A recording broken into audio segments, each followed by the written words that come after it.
Bapak dan Ibu-ibu sekalian yang kami hormati, alhamdulillah pada malam hari ini kita berada dalam sebuah majelis ilmu, yaitu dengan tema As-Sairus Suluk yang mendatangkan narasumber yaitu Ustadz Miftah Fauzi Rahmat untuk menyingkatkan waktu barangkali saya bacakan kurikulum vitae beliau. Jabatan sebagai Wakil Ketua Yayasan Mutahari, terus kemudian Kabid Dakwah PP Jambi 2004-2008. Pendidikan yang beliau tempuh adalah Madrasah At-Turab Mashhad Iran 1991, kemudian Universitas Rozawi Iran yaitu 1992,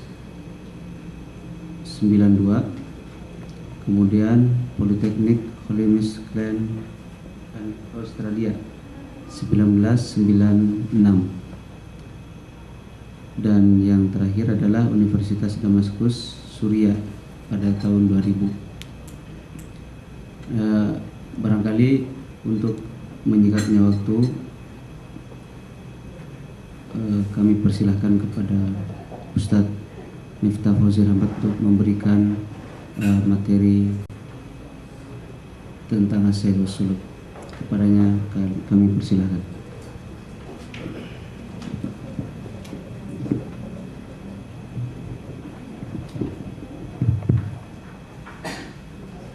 Bismillahirrahmanirrahim. Alhamdulillahirabbil alamin wa bihi nasta'inu ala umuri dunya waddin. Assalamualaikum warahmatullahi wabarakatuh. Asyhadu an la ilaha illallah wahdahu la syarikalah wa asyhadu anna sayyidina Muhammadan abduhu wa rasuluh. Allahumma shalli ala sayyidina Muhammad wa ala ali sayyidina Muhammad kama shallaita ala sayyidina Ibrahim wa ala ali sayyidina Ibrahim fil alamin innaka Hamidum Majid. Bapak dan Ibu-ibu yang saya hormati, pertemuan sekarang ini sebetulnya adalah pertemuan uji coba. Uji coba dari Pak Harmonis yang menyelenggarakan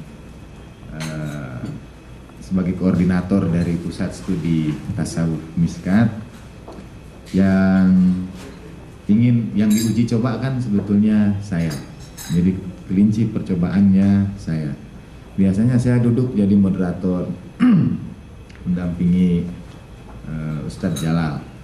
Dan karena sekarang saya jadi tikus percobaan untuk jadi pembicara, maka moderator pun sebetulnya juga jadi kelinci percobaan yang sama. Jadi berbagai hal kekurangan yang ada pada pertemuan pertama ini anggaplah sebagai pertemuan uji coba. Yang kedua, sebetulnya kita ingin mulai dari awal membahas tentang tasawuf, dan Miskat sudah mengadakan kajian tentang tasawuf ini berulang-ulang. Bahkan sudah menghadirkan berbagai macam alumni. Menurut saya di antara Bapak dan Ibu itu ada para peserta setia dari Pusat Studi Tasawuf Miskat yang mestinya juga satu saat diuji cobakan untuk berdiri atau duduk di depan ini. Ada Ibu Ria yang dari awal, saya kira Miskat itu tahun berapa Pak dimulai waktu itu? 2002 tuh. Yang apa Ibu Ria. Jadi satu saat kita undang juga untuk bicara di depan ini. Nah, kepada Bapak dan Ibu-ibu dibagikan dua makalah.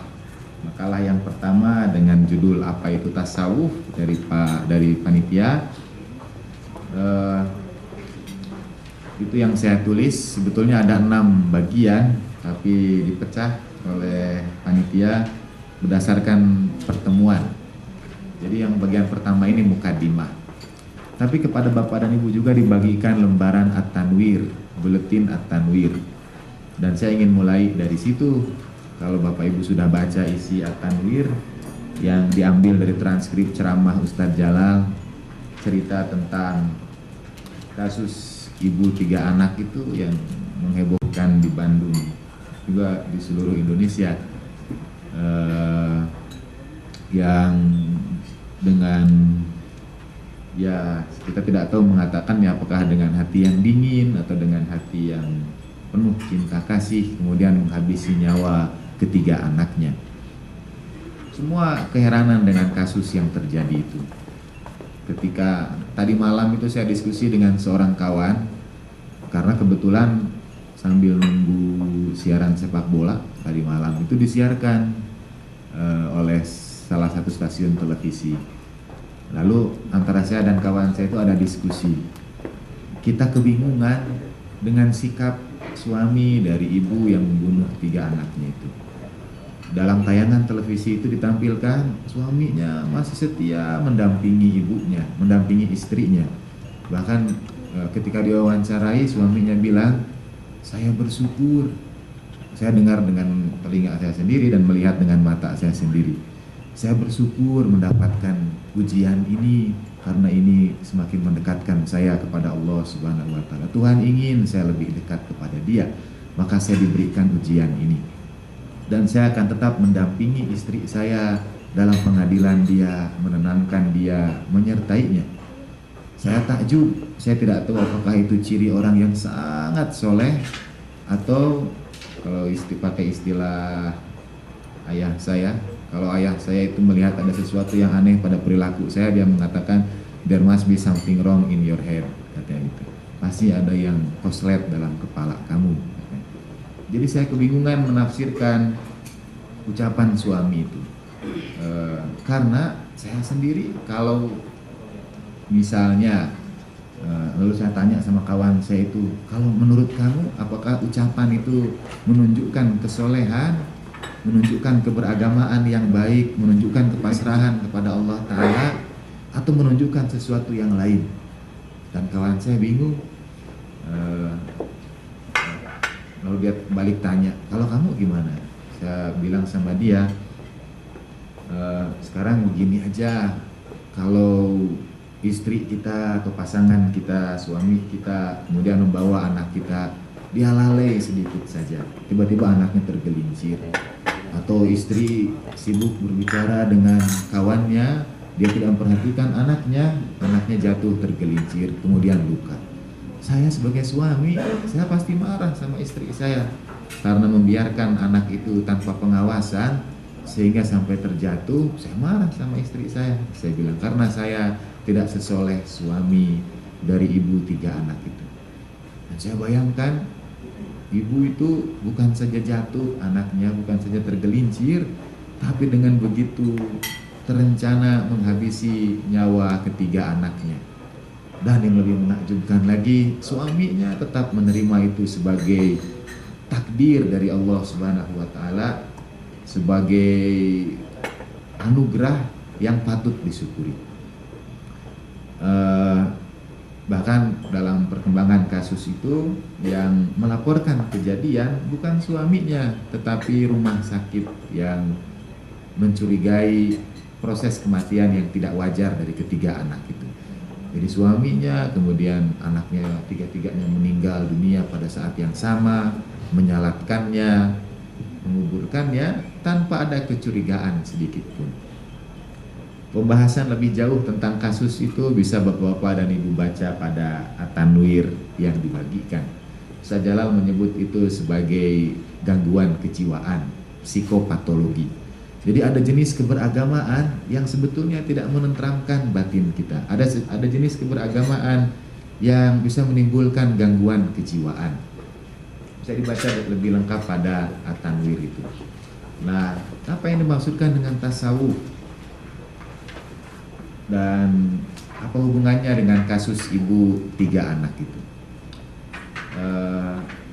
Banyak orang mengambil kata tasawuf itu dari banyak akar, seperti yang saya tulis dalam makalah saya. Kadang-kadang dianggap sebagai ilmu yang baru, kadang-kadang dianggap sebagai ilmu yang sesat, ilmu yang berbeda, ilmunya Syekh Siti Jenar, sehingga beliau diasingkan oleh para sufi yang lainnya. Dianggap ilmu itu keluar dari mainstream agama Islam, dianggap bid'ah, dianggap bertentangan dengan ajaran-ajaran Islam. Padahal kalau kita cermati apa yang ada di dalam tasawuf, semuanya kembali kepada ajaran-ajaran Islam itu sendiri. Dalam makalah itu saya hanya menulis, orang hanya memberi label saja ini disebut ilmu tasawuf, padahal itu keberagamaan itu sendiri. Itu agama Islam kita sepenuhnya. Disebutlah labelnya tasawuf, namanya ilmu ma'rifat dan lain sebagainya. Kalau di Iran itu tidak dikenal dengan sebutan tasawuf, tapi dikenal dengan sebutan irfan. Karena mereka mengambil patokannya hadis Rasulullah, hadis Sayyidina Ali bin Abi Thalib, man arafa nafsah faqad arafa rabbah. Barang siapa yang mengenal dirinya, dia mengenal Tuhannya. Menurut mereka tasawuf, mereka sebut itu irfan, adalah ilmu untuk mengenali diri kita, mengenali apa yang ada dalam batin kita. Dalam lanjutan hadis itu Sayyidina Ali mengatakan, tadunnu annaka jismun shaghir wa fikam tawa al-alamu kulluha. Kamu pikir tubuh kamu itu adalah segumpal daging yang kecil, jasad yang kecil, padahal di dalam tubuh kamu itu, di dalamnya ada alam semesta seluruhnya. Di Jawa itu ada dongeng tentang Bima yang mencari jati dirinya, Unio Mistika Bima. Dia ingin mencari jati dirinya. Saya lupa persis kisahnya, tapi dia pergi berangkat ke bukit, bertarung dengan raksasa yang ada di situ. Oleh raksasa itu disebutkan, kalau kamu ingin mencari jati diri kamu, carilah di tempat yang lain. Dia berangkat lagi menempuh berbagai macam perjalanan. Singkatnya cerita, akhirnya dia masuk ke dasar lautan dan di situ dia temukan jati dirinya. Dalam cerita pewayangan itu, ketika Bima sampai di dasar lautan, yang dia temukan dirinya sendiri, bentuk yang lebih kecil dari dirinya. Jadi ada Bima kecil di dasar lautan itu. Saya yakin kisah itu metaforis sebetulnya, bahwa yang dimaksudkan dengan menemukan Bima yang kecil itu bukan wujud Bima yang kecil, tapi sebetulnya yang kita cari itu ada dalam diri kita sendiri. Dan tasawuf itu atau irfan dalam istilah orang-orang Iran itu adalah ilmu untuk lebih mengenali diri kita sendiri. Mengapa terjadi kasus ketiga anak yang dibunuh oleh ibu itu, dan orang-orang di sekitarnya juga takjub karena mereka tahu kesolehan dari ibu yang membunuh ketiga anaknya. Tetangga-tetangganya ketika diwawancarai mengatakan, pokoknya pembantunya kalau saya tidak salah itu istri yang sangat solehah katanya, keluarganya sakinah, mawaddah, warahmah. Semua ciri keluarga yang sakinah ada pada keluarga itu. Tapi ternyata keberagamaan yang mereka lakukan tidak mendatangkan kebahagiaan, tidak mendatangkan jawaban atas permasalahan-permasalahan yang mereka hadapi. Tasawuf mengajarkan kepada kita cara memandang sebetulnya, mengajarkan kepada kita paradigma menyikapi berbagai macam persoalan hidup. Makanya disebut as-sair wa suluk oleh sebagian orang, yang itu diambil oleh Pak Harmonis sebagai judul untuk kajian ini. Jadi bagi orang yang menganggap itu sebagai ilmu mengenali diri, mereka sebut itu irfan. Bagi orang yang menganggapnya sebagai jalan yang membimbing kita menuju Allah Ta'ala, mereka sebut itu tarekat. Sebetulnya itu juga yang dimaksud.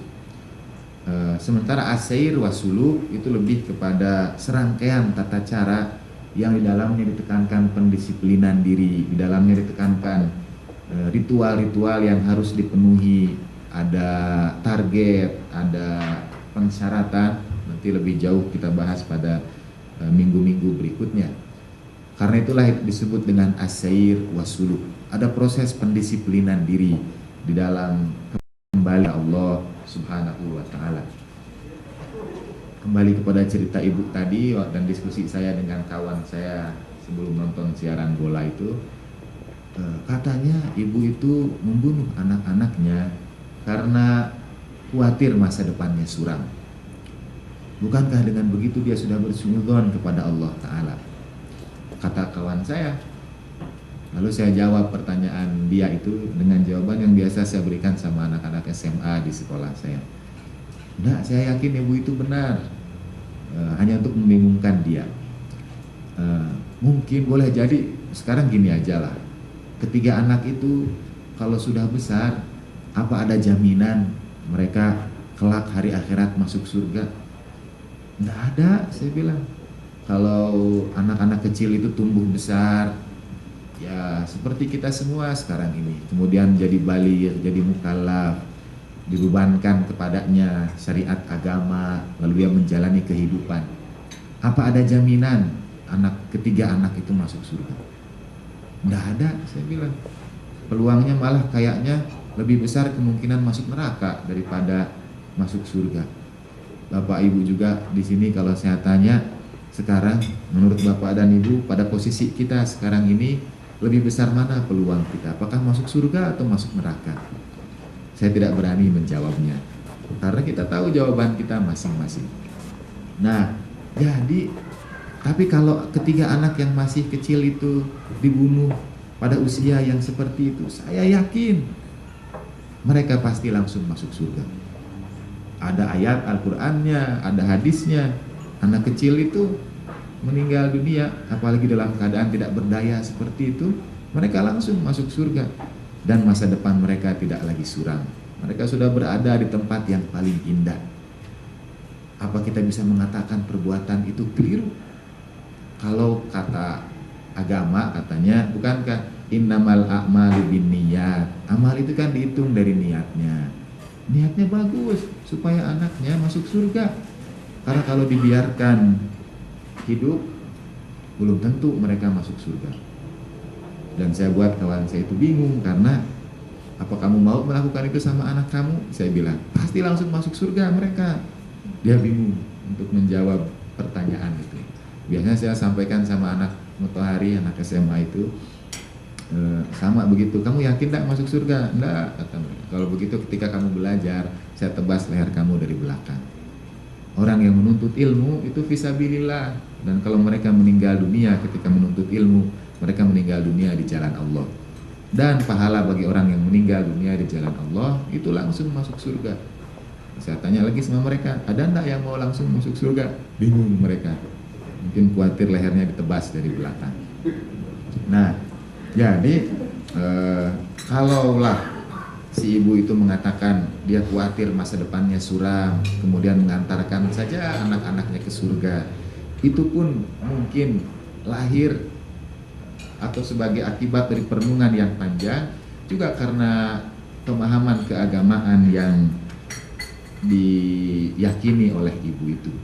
Dan tasawuf mengajarkan jenis pemahaman keberagamaan, nanti kita bisa diskusikan, yang mungkin berbeda dengan kebanyakan. Bukankah agama itu bisa dipandang dari banyak hal? Sama seperti orang yang, seperti cerita orang buta yang memegang gajah, ada yang memegang belalainya mengatakan agama itu seperti itu, gajah itu seperti itu. Yang memegang kupingnya saja mengatakan seperti itu, yang memegang kakinya mengatakan apa yang dia rasakan. Orang juga mengajarkan agama sama seperti bagaimana dia mempelajari agama itu. Kalau kita datang kepada ahli fikih, maka agama yang kita peroleh adalah agama yang sepenuhnya pelajarannya itu antara halal dan haram, hitam dan putih, boleh dan tidak. Kalau kita datang sama filosof yang memandang agama itu dari sisi pemikiran, maka dia akan bercerita tentang wujud, dia akan bercerita tentang yang kawan di samping saya ini seorang filosof sebetulnya. Jadi akan cerita tentang metafisika, gradasi wujud. Sebetulnya kita semua ini itu wujud yang tidak mutlak, wujud yang relatif. Pokoknya jadi pusinglah kita berbicara tentang wujud. Tergantung dari mana kita masuk. Dan Nabi juga menggambarkan Islam sebagai bangunan. Dari mana kamu ambil dia? Misalnya kepada Sayyidina Ali, Nabi mengatakan, ana madinatul ilmi, akulah kota ilmu, wa aliyun babuha, dan Ali adalah pintunya. Barang siapa yang ingin masuk ke dalam kota ilmuku, masuklah lewat pintunya, kata Rasulullah. Ada orang yang masuk lewat pintunya, ada orang yang masuk lewat jendela, mungkin ada yang loncat tembok, tapi mereka tetap masuk di dalam bangunan Islam ini. Dari tadi saya mengutip beberapa kalimat dari Sayyidina Ali bin Abi Thalib, karena dalam tasawuf beliaulah rujukan yang kedua setelah Rasulullah Shallallahu Alaihi Wasallam. Di dunia ini ada sekian banyak tarekat. Di Indonesia kalau tidak salah berapa? 72 tarekat Muktabaroh di Nahdlatul Ulama. Dari 72 tarekat itu hanya satu yang silsilahnya bersambung kepada Rasulullah, tidak melalui Sayyidina Ali.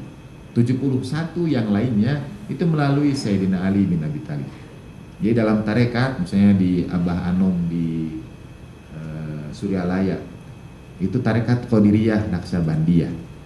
Nanti ada mursyidnya, mursyid yang sekarang Abah Anom, kemudian almarhum Abah sepuhnya, kemudian terus naik ke atas sampai ketemu Imam Ali Ar-Ridho, terus sampai ada juga yang lewat Syekh Abdul Qadir Jailani.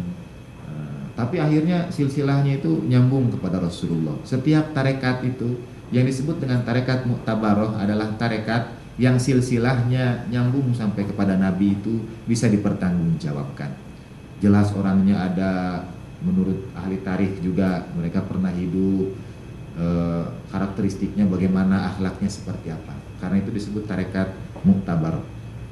Nah, 71 dari 72 tarekat kalau saya tidak salah jumlahnya, dari tarekat Muktabaroh di Nahdlatul Ulama itu berpangkal kepada Sayyidina Ali bin Abi Thalib, kemudian kepada Rasulullah Shallallahu Alaihi Wasallam. Atas dasar itu sebetulnya tasawuf tidak diajarkan kepada, atau yang lebih dalam lagi dalam tasawuf itu mungkin oleh Nabi juga tidak diajarkan kepada semua sahabat. Nabi hanya mengajarkannya kepada sahabat-sahabat tertentu saja yang memang mempunyai kadar keilmuan untuk mencerap ilmu yang ingin disampaikan Nabi. Apa di antara para sahabat itu ada pemahaman ilmu? Ada banyak ceritanya. Perbedaan pendapat antara Khalifah Umar dengan Abu Dzar tentang tata cara mandi junub. Kalau tidak ada air, mereka berikhtilaf, kemudian datang menemui Nabi dan Nabi selesaikan masalah mereka. Atau kata Nabi kepada Abu Dzar, kepada orang banyak, lau alima Abu Dzar ma fi qalbi Salman laqatala. Kalau Abu Dzar tahu apa yang ada di hati Salman, Abu Dzar akan membunuh Salman, kata Rasulullah. Mungkin karena Salman mempunyai pemahaman yang boleh jadi oleh sebagian sahabat waktu itu dianggap menentang arus. Ambillah contoh di Indonesia, Syekh Siti Jenar, katanya ilmunya itu manunggaling kawula Gusti, bersatu dengan Allah Ta'ala.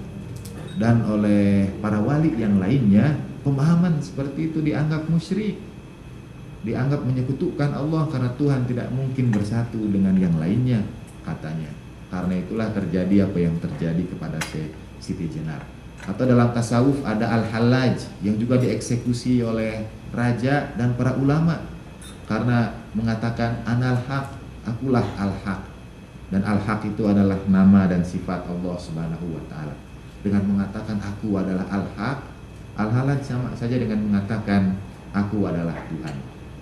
Dan itu dianggap musyrik sampai dia dieksekusi. Ketika dia dieksekusi, Al-Hallaj mengangkat tangannya ke langit dan berdoa kepada Allah Ta'ala, ya Allah, ampunilah mereka karena mereka tidak mengetahui apa yang aku ketahui, dan ampunilah aku karena aku menyampaikan kepada mereka apa yang aku ketahui padahal mereka tidak mengetahuinya, padahal mereka tidak punya kemampuan untuk mengetahuinya.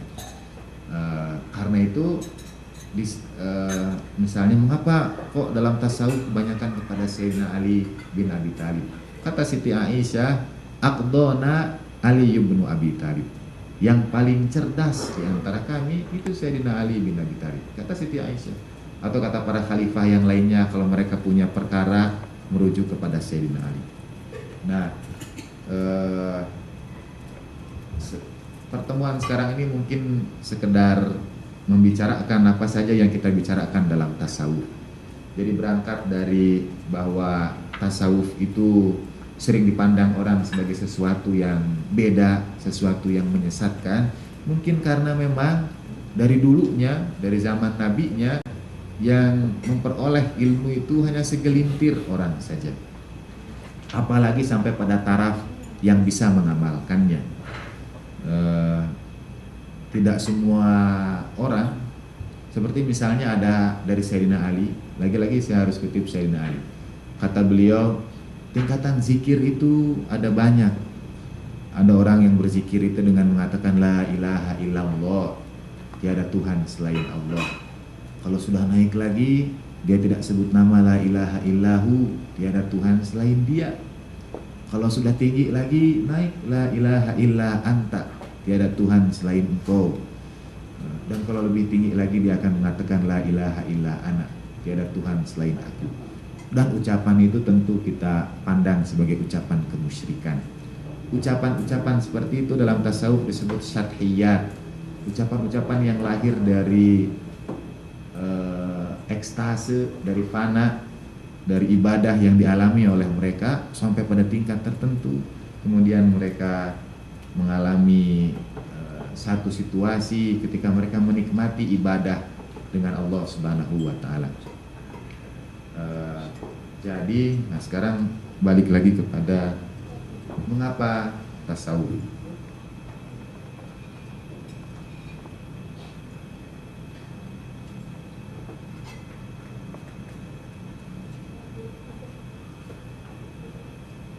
Kabelnya tidak cukup.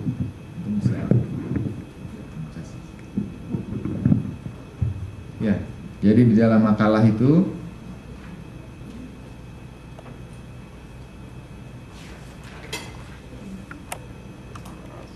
biasanya kalau Ustaz Jalal cerita tentang tasawuf, dia sebutkan, diawali dengan apa yang kita hadapi di tengah-tengah kita sekarang ini. Ya, terus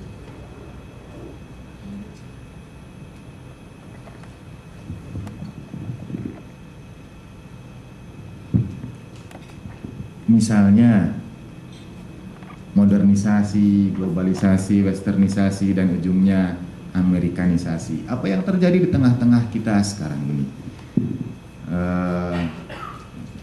Terutama mungkin yang kaitannya dengan globalisasi dan amerikanisasi itu adalah kapitalisasi yang dibawa oleh orang-orang barat, kapitalisme. Dan di dalam tasawuf, kapitalisme itu adalah hubbud dunia, kecintaan kepada dunia. Ketika kepada kita ditawarkan berbagai macam dunia, lalu tasawuf memberikan jalan, tasawuf memberikan alternatif, memberikan senjata kepada kita untuk menghadapi semua permasalahan itu. Dia memberikan kacamata, memberikan sudut pandang, sehingga kita bisa memahami bagaimana ibu itu menghabisi ketiga anaknya, atau pada saat-saat ketika kita ditimpa berbagai macam musibah, berbagai macam ujian, bagaimana kita membesarkan hati kita, bagaimana kita menenangkan jiwa kita. Itu kita peroleh dalam tasawuf. Terus saja. Katanya ini yang terjadi di Amerika, dan mungkin kita bisa lihat apa yang terjadi di tengah-tengah kita sekarang juga. Bapak Ibu bisa baca saja apa yang ada ditulis di situ, bahwa seiring dengan perkembangan zaman terjadilah apa yang dengan detail ada dalam presentasi itu. Singkatnya adalah, apa sih manfaat agama dalam menjawab permasalahan-permasalahan itu? Apa manfaat agama dalam menjawab kehidupan kita? Apakah agama menjawab permasalahan ibu yang membunuh 3 anak itu dengan mengatakan, ini sudah takdir Tuhan, selesai? Apa itu jawaban agama? Dan apa kita puas dengan jawaban seperti itu? Kalau bencana alam di Jogja kita katakan takdir Tuhan, kita mungkin tidak punya daya upaya untuk mencegah itu supaya tidak terjadi. Tapi kalau membunuh, itu kan kita punya peranan di situ. Orang-orang yang fatalis, yang menganggap agama itu semuanya hanya takdir Allah Subhanahu wa Ta'ala saja. Itu sama seperti ketika ada orang datang kepada seorang sufi yang tanya sama dia, bagaimana mungkin setan itu disiksa di neraka karena dia diciptakan dari api. Jadi kalau dia diciptakan dari api, kembalikan lagi ke neraka, ya dia kembali ke habitatnya. Tapi kalau manusia ya dibakar oleh api, dia pasti merasakan sesuatu yang menyakitkan dia. Lalu ulama itu jawabnya singkat saja. Dia ambil batak, dia lemparkan ke kepala yang tanya itu. dan dia menjerit kesakitan. Untuk apa kamu lempar aku? Lalu kata dia, bukankah kamu diciptakan dari tanah dan aku lempar kamu dengan tanah lagi. Dan dia menjerit kesakitan karena ya sakitlah dilempar oleh batu. Dan ketika dilempar oleh batu itu, sufi itu tanya, apakah menurut kamu lemparan batuku itu sudah ditakdirkan Allah Ta'ala atau tidak? Sudah, kata dia. Dia lempar lagi yang kedua kalinya. Sudah takdir. Jadi kita tidak bisa mengelak lagi apapun yang terjadi kepada kita, itu takdir Allah Ta'ala. Itu sekali lagi jawaban agama. Tapi apa itu menenangkan hati kita? Terus diteruskan aja. Terus ya. Dan yang paling sekarang ini dirasakan oleh masyarakat modern, karena di makalah ini saya tulis sebetulnya kerinduan mengkaji tasawuf lagi karena kita mengalami dehumanisasi. Kita semakin jauh tercerabut dari akar-akar kemanusiaan kita. Tidak ada lagi yang membedakan kita dengan selain kita, kecuali mungkin kita masih punya rasa malu dan mengenakan pakaian kita. Kita sudah menjadi lebih buruk dari binatang sekalipun. Di dalam makalah itu saya tulis hanya ada satu hal yang bisa dilakukan oleh manusia dan yang tidak bisa dilakukan oleh orang lain, yaitu membalas kebaikan dengan keburukan. Kalau membalas kebaikan dengan kebaikan itu udah biasa. Makhluk, ya binatang sekalipun, anjing yang menggonggong kita berikan daging, dia akan berhenti. Al-insan abdul ihsan, manusia itu hambanya kebaikan. Kalau ada orang berbuat baik kepada kita, kita pasti akan simpati kepada dia. Tapi ada satu hal yang tidak bisa dilakukan oleh seluruh makhluk kecuali manusia, yaitu membalas kebaikan dengan keburukan. Dan itu sudah banyak contohnya. Hanya manusia yang bisa melakukannya. Itu masalah kita. Kemudian yang ada di tengah-tengah kita juga yang dimaksudkan dengan dehumanisasi adalah apa yang disebut dengan depresi. Kita menjalani kehidupan yang mungkin lebih kompleks dari orang-orang terdahulu, sehingga berdasarkan itu mestinya dalam Al-Quran dan hadis Nabi itu ada dua keterangan yang boleh jadi berlawanan. Saya berbagi dengan Bapak dan Ibu apakah menurut Bapak dan Ibu berlawanan atau tidak. Dalam Al-Quran itu ada ayat bahwa penghuni surga itu dari zaman kemudian itu paling sedikit, yang paling banyak itu generasi awal, kemudian yang tengah-tengah ya generasi tengah-tengah, orang yang hidup di akhir zaman kecil kemungkinan mereka masuk surga. Tapi pada satu sisi tantangan itu lebih berat sekarang daripada zaman dulu. Zaman dulu mungkin tantangan untuk mengajak orang bermaksiat kepada Allah Ta'ala itu bentuknya ya yang tradisional, tidak secanggih seperti yang sekarang. Sekarang ini godaannya begitu banyak. Jadi mestinya karena godaannya makin besar, peluangnya juga makin besar juga. Mestinya sih lebih banyak orang yang masuk surga itu orang yang hidup di akhir zaman daripada yang di awal. Menurut saya lebih baik jadi orang soleh sekarang daripada jadi orang soleh di zaman Nabi. Menurut saya, karena di zaman Nabi ada Rasulullah. Di zaman Nabi kita melihat orang yang jadi panutan, yang memberikan kepada kita nasihat, petuah, wejangan, menenteramkan hati kita. Kita punya masalah datang pada beliau. Tantangan zamannya juga tidak seberat sekarang ini.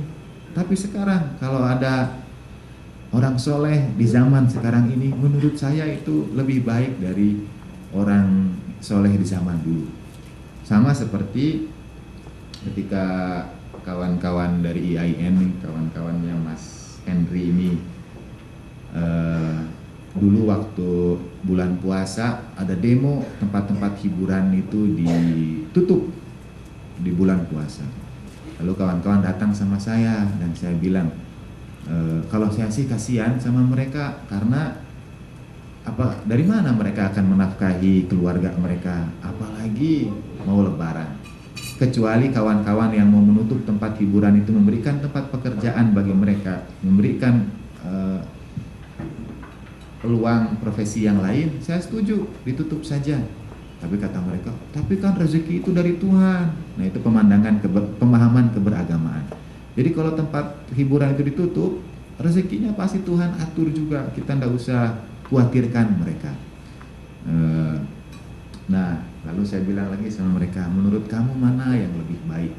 Apakah jadi soleh ketika semua lingkungan itu mengajak kita untuk jadi soleh? Jadi soleh ketika masjid ngajak kita taraweh, ceramah di mana-mana, televisi 24 jam. Lalu kita jadi soleh. Dibanding dengan seseorang yang tinggal di Amerika dengan seluruh kemaksiatan yang ada di sekitar dia, tapi dia tetap memelihara kesolehan. Mana yang lebih baik? Kawan-kawan itu jawab, ya lebih baik yang kedua katanya. Lebih baik orang itu jadi soleh di tengah-tengah kemaksiatan daripada orang yang soleh di tengah-tengah orang-orang yang soleh yang lainnya. Nah, jadi beratlah tantangan zaman pada masa kita sekarang ini. Banyak orang depresi, dan salah satu yang mengakibatkan depresi itu agama itu sendiri. Karena agama tidak memberikan jawaban terhadap permasalahannya. Ya, diteruskan. Mudah-mudahan dengan bersama-sama mengkaji tasawuf, kita diberikan berbagai macam sudut pandang untuk memahami kehidupan. Terus ya, nah jadi tadi misalnya masalah-masalah kita itu depresi, lalu hancurnya hubungan rumah tangga, ketidakharmonisan di antara kita, terjadinya pertengkaran. Tapi yang paling penting adalah kekosongan makna. Orang tidak punya makna, tidak punya lagi tujuan hidupnya. Kalau kita ditanya, dan biasanya jawabannya itu abstrak. Orang yang teroris yang ngebom ke Australia atau Bali yang kedua, yang ada videonya itu, kan katanya moto hidupnya, hiduplah dengan mulia atau mati syahid. Tapi kalau kita tanya lagi dengan definisi, karena itu masih abstrak, hidup mulia itu seperti apa, mati syahid juga seperti apa. Kalau kita tanya lagi orang, tujuan hidup ini apa, kita ingin mencari ridho Allah, mardotillah, itu masih abstrak. Wujudnya seperti apa mencari ridho Allah itu. Nah, disitulah kekosongan makna itu terjadi. Ketika orang mengisi misi hidupnya dengan berbagai macam yang dia yakini, tapi kalau kita konkretkan lagi lebih detail, dia akan kehilangan makna, dia akan kehilangan jawaban dari pertanyaan-pertanyaan itu. Sama seperti kita sekarang ini, kalau kita tanya, untuk apa sih kita beragama? Kalau jawabannya untuk, dan Bapak Ibu saya boleh diinterupsi kapan saja. Sebetulnya untuk apa kita beragama? Kalau jawabannya, misalnya jawabannya adalah, ya supaya kita masuk surga. Tapi itu kan nanti urusan di hari akhirat. Kalau jawabannya itu, maka kita harus mencari agama yang betul-betul menjamin kita masuk surga. Kalau ada orang jawab lain lagi, kita beragama supaya kita bisa mendapat petunjuk di dunia, mendapatkan tata cara hidup yang baik di dunia. Maka jawab pertanyaan berikutnya adalah, apakah harus lewat Islam saja?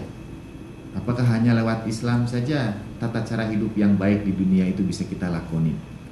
Kalau itu jawabannya, kita akan menemukan tidak ada negara Islam yang menjalankan Islam kemudian kehidupannya baik. Misalnya Indonesia mayoritas Muslim, tapi tingkat korupsi, tingkat kejahatan dan sebagainya. Malah kata orang negeri seperti Swedia, seperti Finlandia yang minoritas Islam, mayoritas non Muslim, justru akhlaknya lebih baik, lebih menghargai sesama, lebih kehidupannya itu lebih baik. Jadi kalau agama mengajarkan kita untuk hidup lebih baik, ternyata Islam tidak. Kalau kita lihat apa yang terjadi sekarang ini, misalnya itu sekedar untuk bahan diskusi saja. Nah, tasawuf itu mengajarkan kepada kita cara untuk memahami kehidupan, memahami apa yang ada di sekitar kita, dan terutama sekali menjawab kekosongan makna. Menurut tasawuf, supaya kita menemukan makna dalam diri kita, ini ada pada makalah saya bagian yang kedua. Pada bagian yang pertama ini saya cerita tentang Jalaluddin Rumi yang mengisahkan tentang seorang musafir yang datang dari satu negeri yang jauh bawa kain sutra yang sangat panjang. Saya yakin Bapak Ibu sudah baca makalah itu, jadi saya persingkat saja. Intinya, tukang jahit yang diberikan kain sutra itu selalu menipu dia. Dia ceritakan berbagai macam kisah ketika tukang jahit itu bercerita, lalu musafir yang datang bawa kain sutra itu mendengarkan cerita tukang jahit itu, setiap kali tertawa, setiap kali menangis, kain sutranya dipotong dan disembunyikan. Sehingga tidak tersisa lagi kain sutra untuk dijahitkan jadi pakaian yang sangat indah, karena musafir itu sedang berangkat menemui sang raja. Kata Rumi, kita semua musafir itu dan kita sedang berangkat menemui sang raja, yaitu Allah Subhanahu wa Ta'ala. Dialah raja kita. Kita berangkat menemui dia. Lalu Tuhan itu memberikan kepada kita bekal kain sutra yang sangat panjang. Dan kain sutra itu adalah jatah usia kita. Itu umur kita. Lalu tukang jahit itu perwujudan kehidupan dunia. Kadang-kadang kita diberikan kehidupan yang membahagiakan kita atau musibah yang menyedihkan kita. Kita tidak sadar usia kita dipotong di situ. Tahu-tahu usia kita sudah tinggal sedikit lagi. Kain sutra itu tidak cukup untuk dijahitkan jadi pakaian yang sangat indah. Mestinya usia itu jadi pakaian yang sangat indah buat kita kembali menemui sang raja. Kalau kita ambil cerita Rumi itu, maka kita akan menemukan makna hidup kita. Apapun yang kita lakukan, semua untuk menjahitkan pakaian yang sangat indah supaya kita kembali kepada Allah Subhanahu wa Ta'ala. Dan bagaimana menjahit pakaian yang indah itu disebut dengan amal soleh. Disebut dengan tahalli, menghias diri di dalam tasawuf. Ada tahalli untuk sampai kepada tajalli Allah Subhanahu wa Ta'ala. Sekali lagi, ini hanya sekedar pengantar saja. Nanti lebih jauh kita bicarakan pada pertemuan-pertemuan yang akan datang. Ya, terus jadi pada masyarakat modern, setelah ada berbagai macam permasalahan itu, kekosongan makna, kemudian muncul kerinduan pada spiritualitas, kerinduan untuk kembali lagi kepada akar-akar tradisi. Dan itu tidak hanya di dunia Islam, juga tidak hanya di Indonesia. Hampir di semua tempat orang kembali merujuk kepada tradisi. Mengaji lagi kitab-kitab suci atau mempelajari spiritualitas primitif atau kuno di India, di Amerika Latin, karena ada kerinduan mereka kepada sesuatu yang spiritual. Ternyata kehidupan dunia tidak memberikan kepada mereka kenikmatan. Dalam spiritual intelligence itu, Danah Zohar cerita tentang nelayan yang diskusi dengan seorang doktor dari Harvard yang dibimbing oleh dokter itu untuk jadi pengusaha yang sangat baik. Tapi nelayan itu selalu tanya, setelah ini apa lagi? Setelah ini apa lagi? Kalau dulu kamu melaut hanya 2 jam saja, besok pergi 4 jam. Untuk apa? Supaya ikan kamu peroleh lebih banyak. Lalu setelah itu apa? What's next, senior? Kata dia. Kalau ikan kamu sudah lebih banyak, kamu bisa tabung, tidak usah lagi bekerja pada orang, bisa punya perahu sendiri. Si nelayan tanya terus, what's next, senior? Apalagi? Sampai oleh dokter dari Harvard itu, nanti kamu bisa punya perusahaan sendiri. Apalagi kamu bisa jual barang kamu ke luar negeri. Apalagi kamu bisa daftarkan perusahaanmu di bursa saham. Apalagi nanti kamu tinggal menikmati hidup bersama keluarga. Lalu tanya si nelayan itu, untuk sampai ke tahap itu berapa lama, senior? Ya kalau kamu cepat dan gigih, serius betul-betul, mungkin 20 tahun kamu bisa sampai. Lalu kata dia, senior, kalau ujungnya itu untuk berkumpul dengan keluarga saya sudah dapatkan dengan hanya melaut 2 jam setiap hari saja. Toh ujung-ujung jadi dia melaut 2 jam setiap hari, lalu kembali lagi bersama keluarga.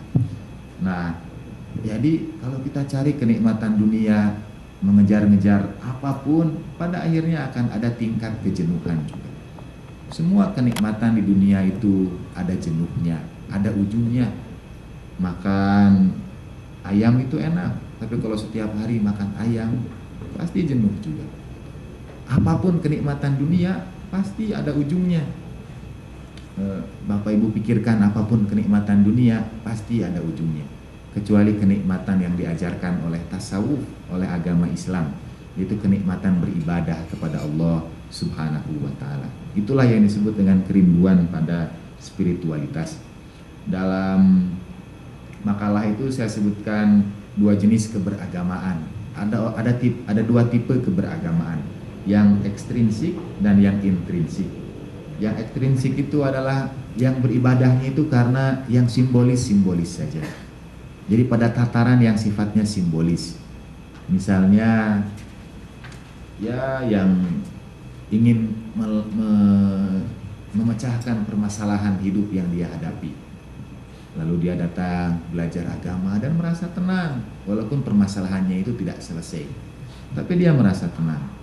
Atau ditandai dengan penampilan-penampilan lahiriah yang keberagamaannya ditandai dengan bentuk pecinya atau bentuk pakaiannya.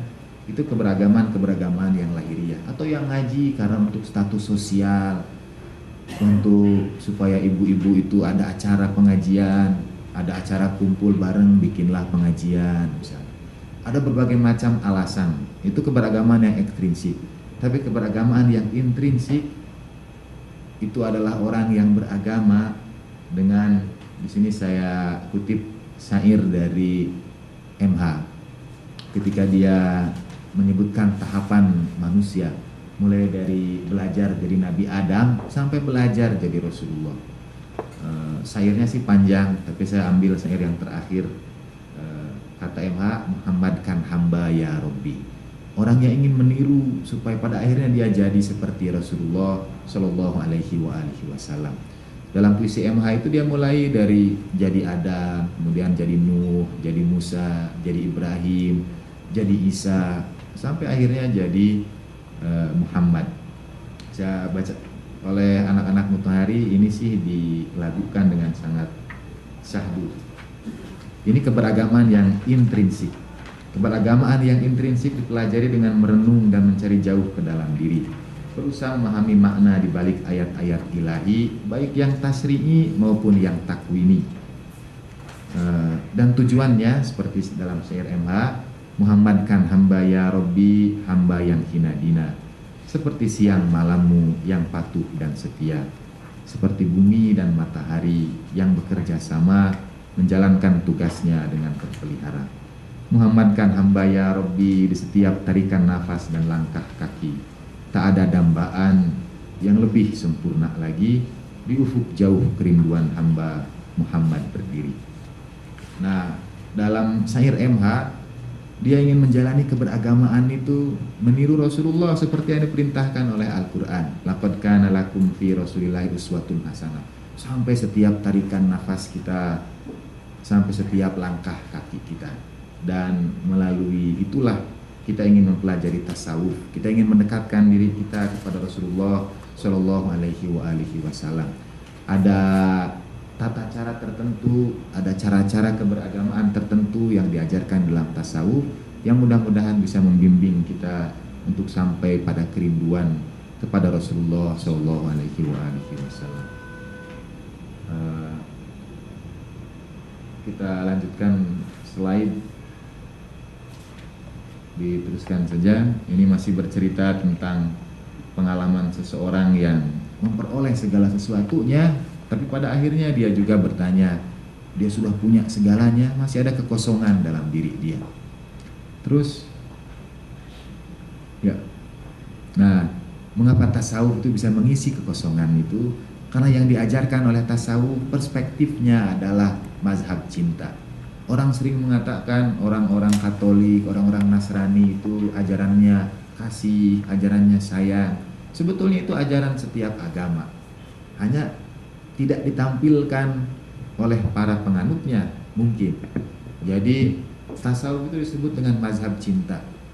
Dari mana dia diambil? Dari mana mazhab cinta itu? Dari Sayyidina Ali, dari Rabi'ah Al-Adawiyah, itu ada ungkapan-ungkapan. Dari Rabi'ah misalnya, ya Allah, kalau aku menyembahmu, yang ditulis oleh Pak Harmonis di sini nih, di makalah paling awal. Ya, beda lagi sih.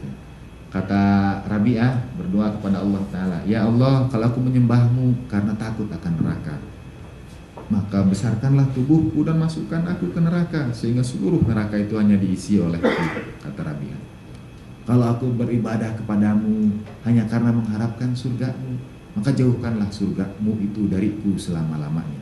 Haramkan aku untuk memasukinya, kata Rabi'ah. Kalau aku beribadah kepadamu itu karena mengharapkan surgamu, tapi kalau aku beribadah kepadamu karena kecintaanku kepadamu, maka janganlah engkau jauhkan aku daripadamu. Itu kata Rabi'ah. Jadi keberagamaan atau peribadatan yang tidak didasarkan pada ketakutan kita akan neraka atau pengharapan kita akan surga. Tasawuf mengajarkan kita kecintaan kepada Allah Subhanahu wa Ta'ala. Karena itulah dia disebut sebagai mazhab cinta. Ya, terus lewat saja. Terus dan dalam tasawuf itu ada banyak hadis-hadis tentang mahabbah Allah, tentang kecintaan kepada Allah Ta'ala. Seperti yang dibaca, Bapak Ibu bisa baca pada slide ini. Ini hadis qudsi Allah Ta'ala kepada Nabi Musa. Dalam hadis yang lain, Allah Ta'ala itu berkata tentang posisi hati kita dalam mencintainya. Di dalam tasawuf itu katanya hati itu ibarat dermaga yang tidak bisa diisi oleh dua perahu. Jadi imma huwa atau la huwa. Apakah yang mengisi perahu kita, yang mengisi dermaga kita itu perahunya adalah kecintaan kepada Allah Ta'ala atau selainnya. Tidak bisa itu bercampur kecintaan kepada Allah Ta'ala dengan mencintai yang lainnya. Dan itu posisinya ada dalam hati kita. Misalnya dalam hadis qudsi kata Allah Ta'ala, tidak mencukupiku langit dan bumi, tapi mencukupiku hati hambaku yang beriman. Atau dalam hadis qudsi kepada Nabi Musa, hei Musa, tempat kembalimu adalah surga, kata Allah Ta'ala. Dan sebelum kau masuk ke dalam surga, aku sudah usir setan dari surgaku. Merujuk kepada setan diusir pada peristiwa Nabi Adam. Tempat kembalimu itu surga. Sebelum kamu masuk ke dalamnya, aku usir setan dari surgaku. Dan tempatku di dunia adalah hatimu, kata Allah Ta'ala. Sudahkah engkau usir setan dari hatimu sehingga aku bisa masuk ke dalamnya? Terus dari Sayyidina Ali bin Abi Thalib, cinta kepada Allah itu api, dan seterusnya. Karena itu makanya tasawuf disebut dengan mazhab cinta. Cinta kepada Allah itu cahaya, apapun yang dikenainya bersinar. Cinta kepada Allah itu langit, apapun yang di bawahnya akan dinaunginya. Terus ya, dilewat saja. Terus ya, ini hadis yang sangat terkenal dalam tasawuf. Kata Allah Ta'ala, hadis qudsi. Hadis-hadis dalam tasawuf itu mungkin karena diajarkan tidak kepada banyak orang, maka biasanya dalam ilmu hadis dia masuk kategori hadis ahad. Hadis yang sanadnya itu diriwayatkan oleh 1-2 orang saja. Tidak banyak orang yang meriwayatkan hadis ini. Mungkin karena pemahaman orang terhadap apa yang diajarkan itu seperti tadi bisa beda-beda. Dan kebanyakan hadis qudsi. Kata Allah Ta'ala, ungkapan cinta hambaku yang paling kucintai adalah mengerjakan kewajiban. Tapi kadang-kadang ia tampakkan cintanya dengan mengerjakan yang sunnah. Jadi ketika kita mengerjakan kewajiban kita, sebetulnya itu ungkapan kecintaan kita kepada Allah Ta'ala. Kata Tuhan, bila aku telah mencintainya, aku akan jadi telinga yang untuk itu ia mendengar. Aku akan jadi matanya yang dia gunakan untuk melihat. Aku akan jadi lidahnya yang dengan itu dia bicara. Aku akan jadi tangan, aku akan jadi kaki. Kalau dia berdoa kepada aku kabulkan doanya. Bila dia meminta dariku, aku akan memberinya. Sekali lagi, kalau hadis ini kita pandang dari sisi fikih, dari ajaran agama yang mengajarkan kepada kita pemahaman keberagamaan tentang hitam dan putih, halal dan haram, mungkin hadis-hadis seperti ini bisa jadi janggal. Bagaimana, apa maksudnya Tuhan menjadi telinga Apa maksudnya Tuhan menjadi mata, menjadi lidah, dan sebagainya.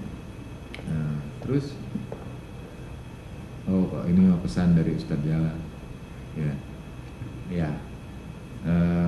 Jadi kembali lagi kepada pembicaraan kita tentang tasawuf. Pertemuan sekarang ini adalah pertemuan yang pertama bercerita secara umum saja tentang tasawuf. Tata caranya seperti apa, pendisiplinan diri itu seperti apa, itu insya Allah kita akan bicarakan pada pertemuan-pertemuan berikutnya. Dan sekiranya Bapak dan Ibu lewat pengantar yang singkat ini ada yang ingin ditanyakan, ingin berbagi tentang apa saja, saya persilahkan. Kita termasuk mungkin pemahaman selama ini tentang tasawuf. Boleh jadi ada yang berkeberatan dengan tasawuf itu sendiri karena tidak pernah diajarkan oleh Rasulullah misalnya. Kalau kata Ibnu Taimiyah, mungkin zaman Nabi tidak ada tasawuf tapi orang mengamalkannya. Dan sekarang tasawuf diajarkan tapi tidak ada yang mengamalkannya. Jadi pertemuan kita ini persis seperti yang disebut oleh Ibnu Taimiyah, itu mengajarkan tasawuf tapi tidak ada yang mengamalkannya. Sementara di zaman Nabi memang tidak disebut itu tasawuf, tapi orang semua mengamalkannya. Saya persilakan Bapak dan Ibu kalau ada yang ingin ditanyakan.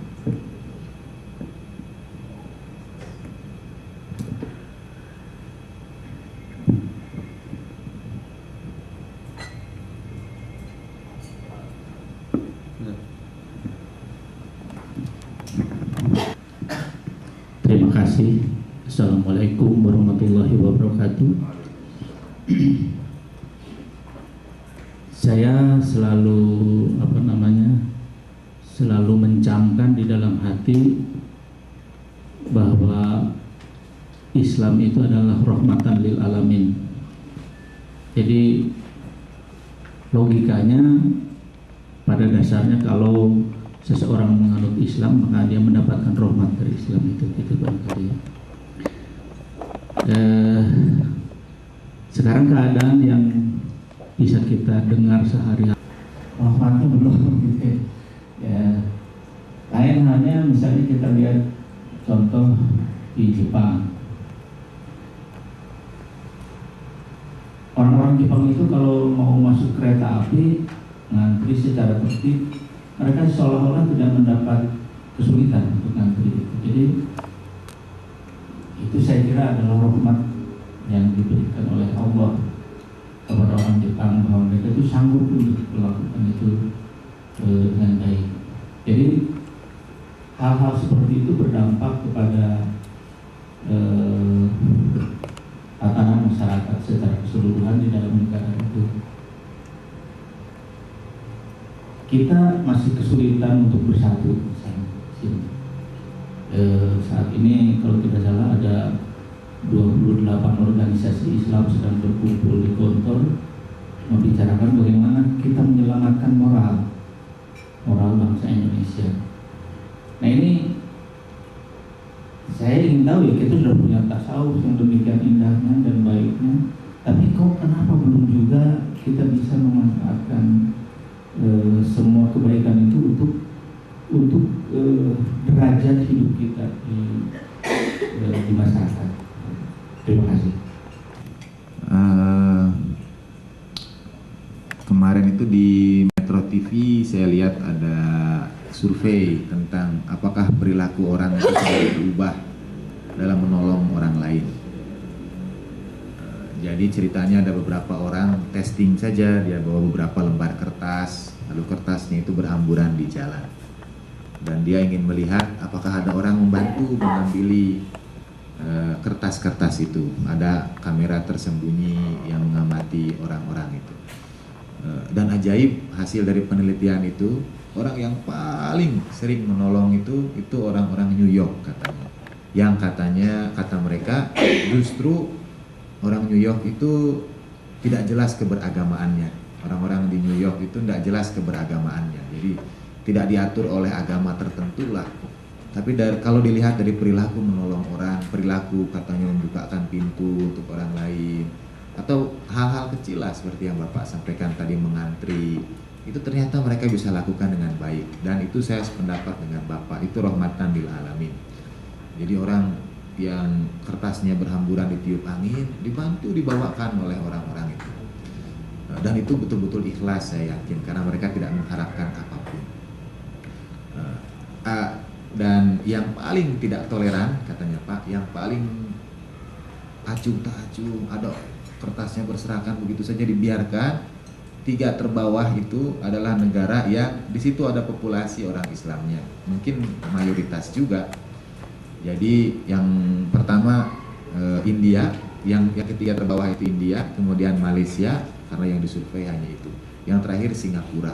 Singapura justru kata orang itu mungkin negaranya berdisiplin, tapi untuk urusan kalau ada orang kertas jatuh mereka tidak menolongnya.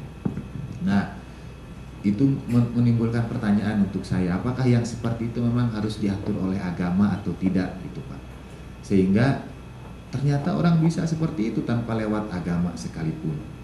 Orang bisa jadi baik tanpa harus ikut aturan-aturan agama sekalipun. Bahkan orang yang sudah punya aturan agama ternyata tidak mengamalkannya, seperti yang Bapak sampaikan. Di Indonesia mayoritas muslim tapi tidak menampakkan rahmatan lil alamin. Sekarang ada dekadensi moral, berkumpul para ormas untuk membicarakannya. Padahal dalam Islam ada tasawuf. Apa itu tidak pernah diajarkan? Justru menurut saya Pak, karena pemahaman kita selama ini tentang agama itu tidak kita ambil dari sisi tasawuf. Karena ada persepsi orang tentang tasawuf itu sebagai sesuatu yang tidak berasal dari Islam. Masih banyak orang yang membid'ahkan tasawuf.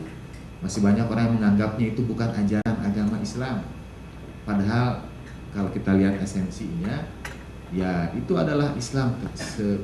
Agama Islam dan tasawuf itu sebetulnya hanya labelnya saja. Islam itu ya tasawuf, tasawuf itu ya Islam juga. Tapi karena selama ini penekanan kita itu kepada aspek peribadatan itu kepada hal-hal yang sifatnya ritualistik, sehingga kita melupakan hal-hal yang bersifat hubungan kemanusiaan.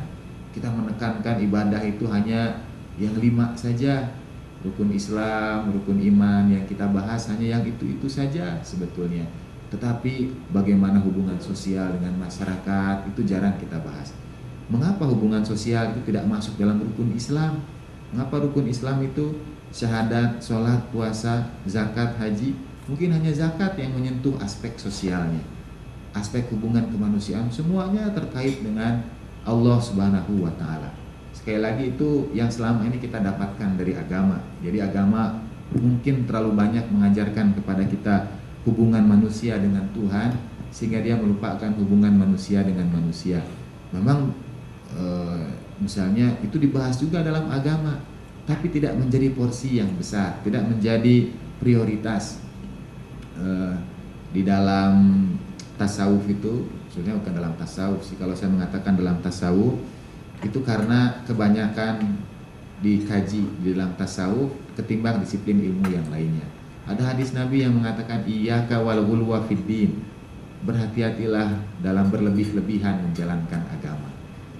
Dan Al-Quran itu berulang kali, bahkan dalam surat Ar-Rahman sampai 4 kali diulang kata mizan, kesetimbangan, keadilan. Allah tatghaw fil mizan, jangan kau lewati batas keadilan itu, batas kesetimbangan. Segala sesuatunya masih seimbang. Kalau kita terlalu memusatkan diri pada memusatkan perhatian kita pada hal-hal yang ritual saja, kita sudah jatuh pada hadis Nabi itu.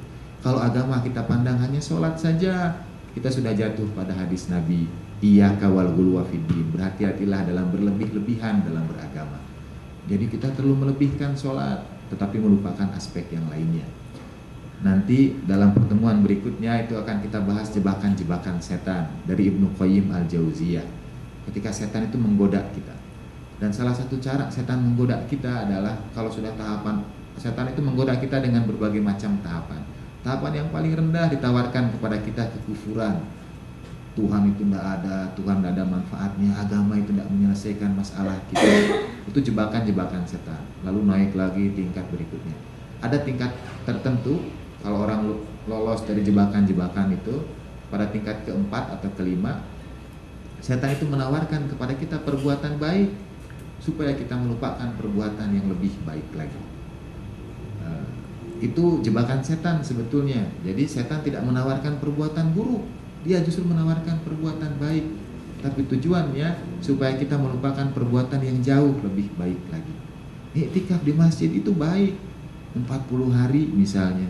Siapa mengatakan itu buruk? Itu baik. Tapi kalau iktikaf itu membuat orang melupakan keluarganya, tidak menafkahi keluarganya, padahal itu yang lebih baik, dia sudah jatuh pada jebakan setan. Mungkin maksud saya ini Pak, mungkin kita memahami agama, boleh jadi kita jatuh dalam perangkap setan itu. Artinya kepada kita ditawarkan yang baik-baik, tapi kita melupakan ada yang jauh lebih baik dari itu semua. Perkhidmatan kepada sesama. Sekarang kan yang dibahas tentang ya misalnya perdebatan RUU APP di antara kita, itu baik. Tapi kalau itu membuat kita lupa kepada hal lain yang jauh lebih baik, apa yang lebih baik dari memperdebatkan RUU APP? Kalau kata Ustaz Jalal tadi pagi di pengajian Ahad, mengamalkan undang-undang yang sudah ada saja. Misalnya dari KUHP tentang pornografi yang sudah diatur, itu lebih baik daripada memperdebatkan RUU APP-nya, tetapi mengamalkan apa yang sudah ada. Saya hanya memberikan contoh bahwa mungkin memang Islam punya jawaban, Islam punya tasawuf, agama-agama lain juga punya. Saya kadang-kadang merasa mungkin itu ujiannya dari Allah Subhanahu wa Ta'ala. Kalau kepada kita itu diberikan sesuatu yang baik, biasanya ujian yang menyertainya juga besar. Dan Islam itu adalah sesuatu yang sangat baik, sehingga ujiannya juga besar. Terutama sekali adalah ujian pada perilaku orang-orang yang beragama seperti itu. Saya paling gergetan Pak kalau berangkat haji, karena menurut saya haji itu mestinya jadi momen ketika di situ ajaran Islam itu betul-betul kelihatan. Tapi mulai dari antrinya, seperti kata Bapak, tidak ada di haji itu. Jangankan mau antri, amat sulit, berdesak-desakan begitu rupa, sehingga apakah tidak bisa diatur oleh pemerintah Saudi misalnya. Saya selalu mengandai-andai apa tidak bisa diatur, rombongan itu lempar jumrohnya berdasarkan jam tertentu, atau aturlah supaya haji itu mendatangkan manfaat bagi seluruh kaum muslimin. Misalnya, mengapa haji itu harus dimonopoli oleh pemerintah Saudi, sehingga manfaatnya kebanyakan pemerintah Saudi yang dapat? Mengapa tidak dibagi di antara seluruh negara Islam? Misalnya orang Indonesia atau pemerintah Indonesia kebagian mengurus air untuk jemaah, pemerintah Pakistan kebagian mengurus tenda untuk jemaah, pemerintah Sudan kebagian mengurus obat-obatan untuk jemaah. Itu manfaatnya dirasakan oleh kaum muslimin secara keseluruhan. Tapi itu kan tidak terlaksana. Jadi kita punya barang yang istimewa, Islam itu mengajarkan kepada kita segalanya, tapi karena barangnya itu istimewa, maka ujian yang menyertainya juga sangat berat. Justru kita awali sih mengapa kita tawarkan pengajian tentang tasawuf ini, sebetulnya kita kembali kepada jati diri kita sendiri. Seperti Bima yang menemukan Bima lagi, ngaji tasawuf itu sebetulnya ngaji agama juga, cuma dari perspektif yang lain. Dan yang lebih berat dari itu semua adalah mengamalkannya.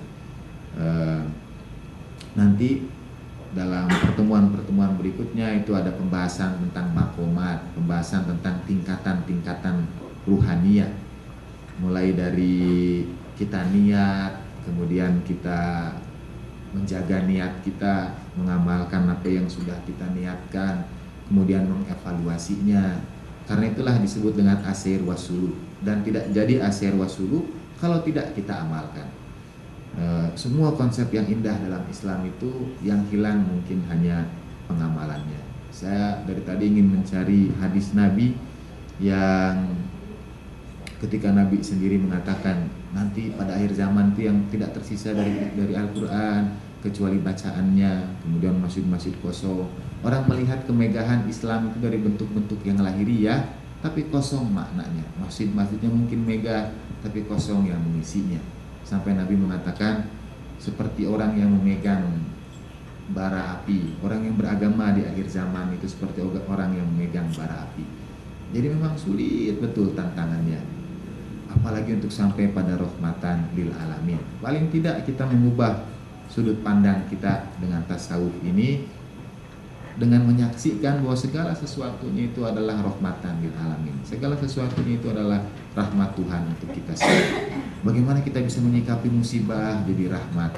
Bagaimana kita bisa menyikapi cerita ibu yang membunuh 3 anak itu jadi rahmat? Itu tentu butuh pemahaman-pemahaman yang lebih jauh. Dan saya kira pertanyaan Bapak itu pertanyaan saya juga, yang kita tidak punya resep generik. Karena kalau saya sih Pak, mungkin di Jepang itu memang baik, tapi saya yakin ada yang buruknya juga. Begitu juga orang Islam di Indonesia ini tidak semuanya buruk, pasti ada juga orang Islam yang baiknya. Cuma secara kultur kebudayaan mereka jauh lebih baik dari kita. Tapi kalau dari sisi keagamaan, saya yakin semuanya baik, mengajarkan yang baik, pengamalannya ada yang baik juga ada yang buruk, tergantung kepada masing-masing individunya. Saya kira mungkin itu. Nilai-nilai kebaikan itu harus berdasarkan pada agama. Dalam ketika saya orang Islam, saya Islam yang paling baik. Di Jepang memang agamanya bukan Islam. Terus dasar filosofi masyarakat juga itu kan berdasarkan sudah dikuasai, sudah dipahami dan dimengerti oleh terutama oleh para ulama. Tetapi pemahaman para ulama ini kok tidak bisa sampai tembus kepada masyarakat secara menyeluruh dan dengan penafsiran yang sama. Sedangkan Bushido itu hampir oleh setiap warga Jepang, mau muda, mau tua, mau laki, mau perempuan sama. Di sini kita dalam hal ini misalnya tadi Bapak menyinggung mengenai masalah undang-undang pornografi, itu kan seperti telur dengan ayam. Mau undang-undangnya dulu kemudian orangnya jadi baik, atau orangnya baik dulu kemudian ada paradigma yang diikuti gitu kan. Gitu sebetulnya kan paradigma yang harus kita punyai. Bukan undang-undang, buat apa kita membuat undang-undang kalau tidak dituruti atau diikuti tapi dengan perasaan yang tidak pas gitu ya. Itu saya kira keberhasilannya agak diragukan kalau dipaksakan. Nah, yang saya ingin tahu tuh begitu banyak ulama di Indonesia ini yang pintar Pak, menguasai, tapi tidak mampu mendekati sendi-sendi kekuasaan masyarakat. Ya sering kita dengar ada bupati A korupsi, bupati B melakukan hal-hal yang tidak senonoh misalnya kan begitu. Ada pejabat-pejabat yang lain yang begitu juga. Nah ini berarti bahwa ulama itu belum berhasil menginformasikan atau mengajarkan nilai-nilai baik dari Islam kepada para pemegang kekuasaan. Nih, jadi barangkali pertanyaan yang perlu kita jawab itu bagaimana caranya untuk bisa kita secara satu derap gitu ya, satu langkah, satu irama untuk melakukan misi bangsa gitu ya. Dan bangsa Indonesia adalah bangsa Islam gitu ya sebetulnya gitu. Ya, terima kasih. Saya sedang baca 40 rahasia bersilatnya Musashi katanya Pak, dari buku The Book of Five Rings dari Musashi yang mendasari Bushido-nya orang-orang Jepang. Ada banyaklah konsep-konsep kesatriaan, dan dari buku itu sih kalau saya baca memang awalnya ada pendisiplinan terhadap kode-kode itu. Jadi nilai-nilai kesatriaan itu diterapkan begitu rupa, sanksinya berat juga bagi orang yang tidak melakukannya, termasuk ada hukuman sosial, dikucilkan, dianggap tidak sederajat dan sebagainya. Itu pada awal-awal dimulai apalah waktu itu zaman-zaman samurai katanya, sehingga turun-temurun kemudian dia jadi nilai yang betul-betul sudah menyatu dengan kepribadian orang Jepang. kata buku itu sih memang awalnya ada pendisiplinan dari penguasa, dari orang-orang yang berkuasa waktu itu. Sesuai dengan hadis Nabi, Anas ala dini mulukihim. Orang itu ikut agama sesuai agama rajanya, sesuai agama penguasanya. Kalau agama penguasanya A, masyarakatnya juga ikut A. Persis seperti yang Bapak sampaikan. Jadi kita memang harus mulai dari yang atas. Tapi kok para ulama belum sampai juga, nggak bisa mereka menembus kepada yang atas itu. Mungkin yang sekarang sih saya lihat, atau Bapak dan saya juga sependapat, dulu pada zaman perjuangan misalnya kita banyak menemukan tokoh-tokoh ulama yang integritasnya kita akui. Tapi sekarang ini mungkin Pak, diantara kekurangan kita adalah memang yang disebut dengan ulama itu memang bukan ulama yang sesungguhnya. Artinya ada, kalau kata Ustaz Jalal waktu pertemuan kemarin, nyanyian sufi di atas itu minggu yang lalu. Keustadan itu sebetulnya sudah jadi komoditas, keulamaan itu jadi komoditas. Kalau di Aceh kan ada 4 syarat orang disebut ustad. 1, dia harus bisa bahasa Arab, karena itu standar. Nggak bisa orang jadi ustad kalau nggak bisa bahasa Arab, karena rujukannya Al-Quran Sunnah yang semuanya bahasa Arab. Kedua, harus lulusan ilmu agama, memang dia belajar khusus tentang ilmu agama, mendalami ilmu agama. Ketiga, dia harus punya jamaah tetap, dia punya pesantren atau punya jamaah tetap. Mengapa harus punya jamaah tetap? Karena kalau dia tidak punya jamaah tetap, dia bisa ngaji di berbagai tempat dengan materi yang sama, diulang-ulang lagi materinya tentang itu karena jamaahnya beda-beda.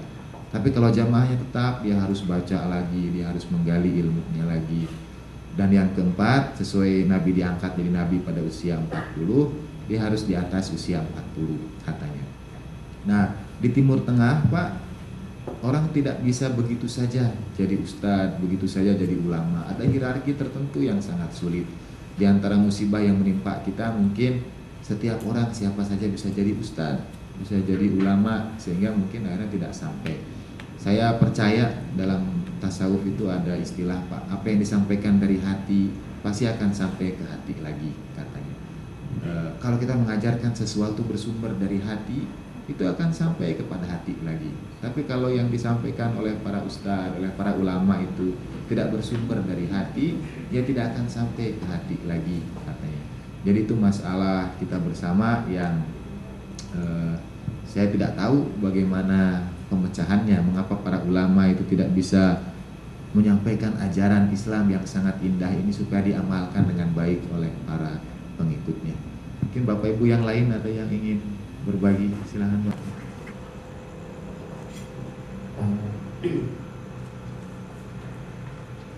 Tadi pernah di sini saya tuntas tentang dan cerita dalam buku dengan baik itu seorang nelayan dan salah satu dari hafal itu. Dalam cerita itu diungkapkan nelayan itu terus bertanya hingga sampai mentok pada ujungnya, sehingga dia memandang bahwa ternyata ujung-ujungnya begitu juga gitu. Nah, sehingga saya punya kesan dari cerita itu bahwa orang yang merasa butuh pada budaya spiritual itu mereka yang sudah mentok dalam kehidupannya, sudah segala ada, secara material sudah terpenuhi semuanya. Sedangkan di sisi lain di kita di Indonesia sebagian besar materi pun masih membutuhkan gitu. Jadi jangan-jangan kita ini sebenarnya belum kepentok seperti itu, jadi belum butuh gitu seperti mereka. Jadi dari sisi mana kita ini, oh memang kita ini butuh gitu. Nah, logika apa sehingga kita ini memang betul-betul, karena dalam logika yang tadi orang yang butuh memang sudah kepentok, semuanya sudah terpenuhi. Nah, itu yang pertama. Nah, kemudian ketika kita menghadapi persoalan dalam kehidupan, gitu, seringkali di antara kita ini merasa depresi, merasa stres dan sebagainya. Nah, kira-kira secara praktis tasawuf ini bagaimana mewarnai kehidupan kita gitu. orang yang punya masalah begitu banyak atau stres, itu bisa nggak tasawuf ini memberikan warna tersendiri dalam kehidupan ini? Jangan-jangan tasawuf ini hanya dimiliki oleh orang-orang tertentu yang eksklusif saja gitu. Dalam kehidupan nyata begitu sukar untuk dipraktekkan. Kemudian berikutnya Kang Jalal juga pernah mengungkapkan bahwa ada orang yang begitu gigih menentang tasawuf, antara lain Ustadz Ihsan Al-Bahir itu Pak ya. Ihsan itu kan seorang ulama besar, tapi begitu gigih menghantam tasawuf habis-habisan gitu. Nah kira-kira di mana kesalahannya gitu? Karena dia juga seorang ulama terkenal katanya gitu. Sekian, terima kasih. Assalamualaikum. Bahwa di Islam itu sangat kaya dengan perdebatan antar ulama. Jadi saya tidak tahu apa itu anugerah atau kita sebut musibah. Misalnya seperti Bapak sampaikan, Ustadz Ihsan Ilahi Zahir menentang tasawuf, atau dulu zaman Imam Ghazali juga dengan Ibnu Rus tentang filsafat, saling balas membalas, yang menurut saya itu tradisi yang sangat baik. Ketidaksetujuan tentang satu pendapat itu kemudian dituliskan, nanti dijawab lagi, dikritik lagi. Cuma dari ulama yang terdahulu yang saya tahu, boleh jadi mereka berbeda pendapat, tapi mereka saling menghormati. Akhlaknya tetap memelihara satu sama lain. Antara Imam Malik dengan Imam Syafi'i, yang satu sholatnya kunut, yang lain tidak. Tapi kalau Imam Malik yang tidak kunut bermakmum pada Imam Syafi'i yang kunut, beliau kunut ikut Imam Syafi'i. Kalau Imam Syafi'i bermakmum pada yang tidak kunut, beliau juga tidak kunut. Jadi dari sisi akhlak, para ulama terdahulu itu memelihara akhlaknya meskipun pendapatnya boleh jadi berbeda. Nah, yang sering terjadi adalah memang tasawuf ini bisa dipahami dari berbagai sisi. Karena itu bisa dikritik juga dia habis-habisan kalau definisi tasawufnya itu berbeda dengan definisi yang saya maksud. Misalnya ada orang mendefinisikan tasawuf sebagai ilmu ma'rifat. Menurut saya itu terlalu luas, terlalu abstrak. Ada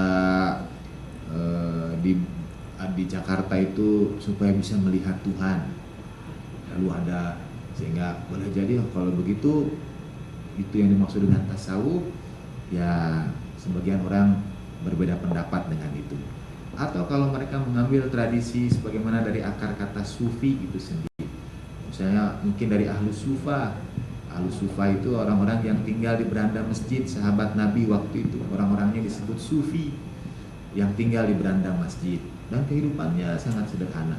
Atau sufi itu dari kain wol, dari bulu domba, dan orang yang berpakaian bulu domba di zaman Nabi itu artinya orang yang hidup sederhana. Sufi artinya orang yang berpakaian bulu domba. Atau mengambil peristiwa Abdullah ibnu Umar pada konflik politik yang terjadi pasca meninggalnya Rasulullah pada zaman Khalifah Ali bin Abi Thalib, antara Khalifah Ali dengan Muawiyah. Terjadi dua kubu di Baghdad dan di Syam, di Suriah. Dan Abdullah ibnu Umar memilih untuk tidak bergabung dengan keduanya, menyepi saja di masjid, beribadah, berzikir. Kemudian orang sebut itu tasawuf. Jadi mengasingkan diri dan tidak ikut terlibat dari permasalahan sosial politik yang ada, beribadah saja kepada Allah Ta'ala. Itu disebut dengan tasawuf. Padahal sebetulnya tidak. Kalau kita lihat ulama-ulama sufi, misalnya yang di Sudan. Sudan itu merdeka dari Perancis karena kepemimpinan tarekat Idrisiyah. Sampai baju resmi Sudan itu adalah baju resmi tarekat itu, putih-putih bajunya. Baju kenegaraannya juga baju sufi.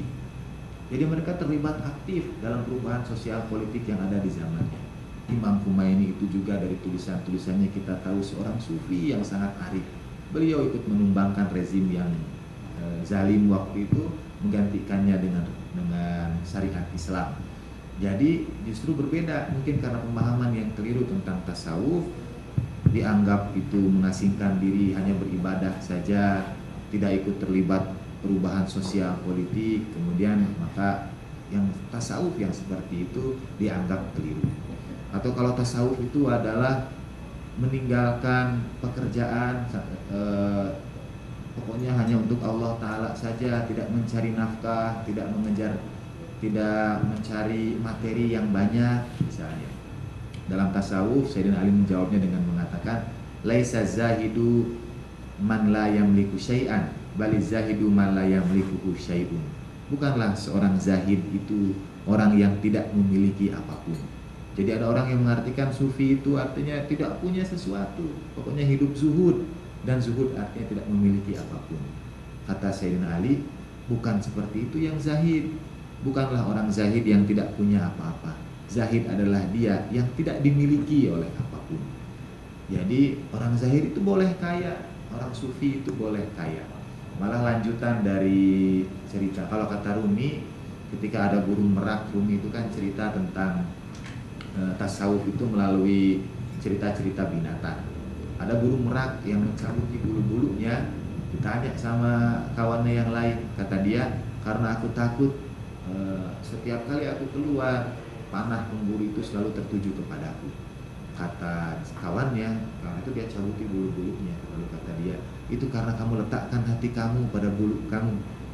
Sama seperti dalam pembahasan zuhud, biasanya saya mencontohkan kawan saya yang punya mobil, dia pelihara dengan baik.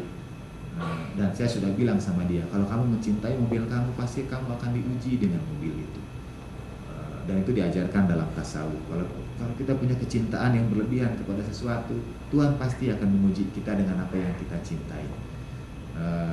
Saya suka khawatir dengan pemahaman itu kalau saya mencintai sesuatu dengan berlebihan. Karena berdasarkan pengalaman saya, mungkin itu juga membentuk apa yang terjadi pada diri saya. Karena saya berkeyakinan seperti itu, maka jadilah dia seperti itu. Saya mencintai sesuatu berlebihan, saya diuji di situ. Kawan saya juga begitu, dia mencintai mobilnya berlebihan. Sampai satu saat ada anak kawan saya yang lainnya yang menggores mobil itu dari ujung ke ujung pakai batu. Dan dia marah-marah, dia betulkan lagi. Kali berikutnya semua stereo di mobil itu hilang juga. Dia marah-marah lagi. Lalu ketika dia tanya sama saya bilang, itu karena kamu simpan mobil kamu itu di hati, mestinya simpannya sih di garasi.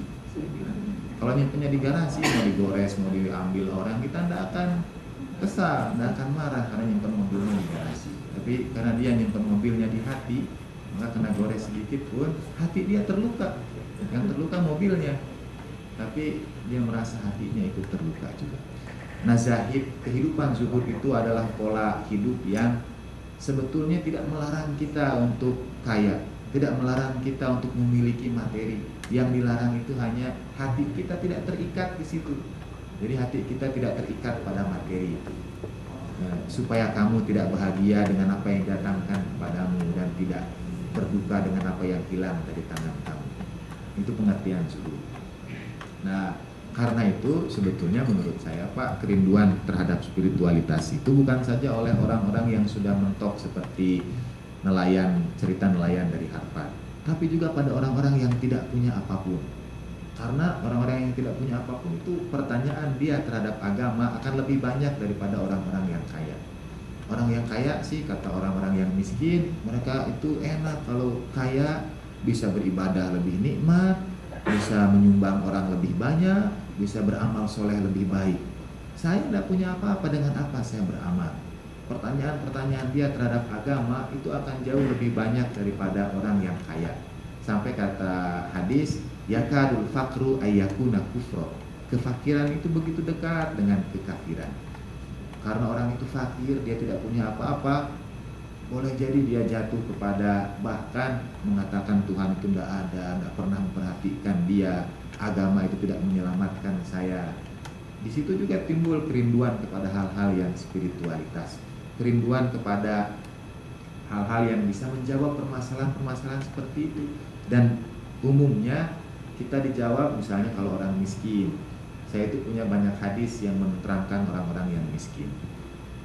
Misalnya kalau tadi hadis itu ya kadul fakru ayyakuna kufro, kefakiran itu bisa sekali mendekatkan orang pada kekafiran. Tapi kita akan mengatakan orang miskin itu dicintai Allah, dicintai Rasulullah. Itu jawaban kita selama ini. Surga itu ada hadisnya juga memang. di surga lebih banyak orang miskinnya katanya daripada orang kaya. Lebih baik orang miskin yang bersabar daripada orang kaya yang takabur. Atau misalnya kata Nabi, ya Allah, hidupkan, Engkau lahirkan aku sebagai orang miskin, hidupkan aku bersama orang miskin, nanti pada hari akhirat bangkitkan aku bersama orang-orang miskin, kata Rasulullah. Jadi kita bisa punya pemahaman bahwa kemiskinan itu sesuatu anugerah dari Allah Ta'ala yang perlu kita syukuri, sehingga kita bisa tenang dengan kemiskinan kita. Misalnya dalam tasawuf diajarkan segala sesuatunya itu nikmat, segala sesuatunya itu anugerah. Sakit sekalipun itu anugerah, miskin sekalipun itu anugerah dari Allah Subhanahu wa Ta'ala. Tapi itu baru koma sebetulnya. Jadi kalau kita sakit itu memang anugerah dari Allah Ta'ala, tapi itu koma. Kata Sayyidina Ali, misalnya untuk hadis yang mengatakan sakit itu anugerah, dulu di tasawuf psikoterapi kan, nah tadi akidah filsafat ya. Waktu saya ngajar kawan-kawan di tasawuf psikoterapi, sebulan pertama itu kan di tasawuf psikoterapi di IM itu saya kebagian mata kuliah penyembuhan ala sufi. Jadi menyembuhkan dengan cara tasawuf. Pengajar sebelum saya ada yang mendatangkan dengan obat-obatan alternatif.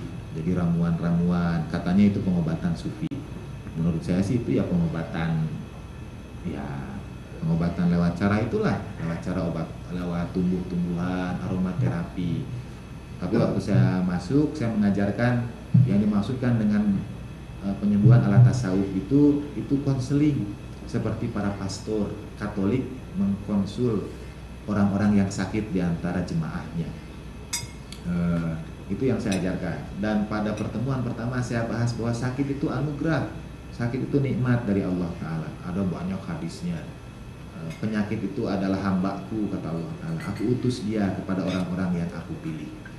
Orang sakit itu punya 3 keutamaan, doanya diijabah, pahalanya ditambah, dosanya diampuni. Pokoknya nikmatlah sakit itu.